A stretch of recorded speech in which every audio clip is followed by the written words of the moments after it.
IVF ద్వారా first baby పుట్టినప్పుడు second time embryo transfer ఎంత తొందరగా అటెంప్ట్ చేయొచ్చు అనేది చాలా మందికి ఉండే కామన్ క్వశ్చన్. నేను డాక్టర్ పూజారెడ్డి నిమ్మ from KIMS fertility IVF centre, Banjara hills.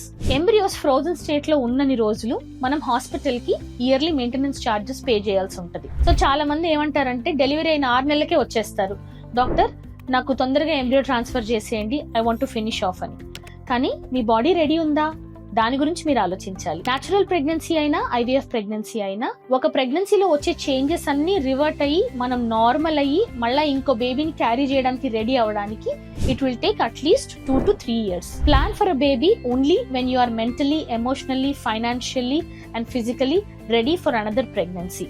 అది కాకుండా ఫస్ట్ బేబీకి కొంచెం ఏజ్ వచ్చి బేబీ మంచిగా పడుకొని మీకు అడిక్వేట్ స్లీప్ ఉండి ఎక్సర్సైజ్ చేయడానికి టైం ఉండి కొంచెం ఫస్ట్ ప్రెగ్నెన్సీలో గెయిన్ చేసిన వెయిట్ అంతా షెడ్ అయిన తర్వాత మీరు ఇంకో బేబీ ప్లాన్ చేసుకుంటే it is better for you.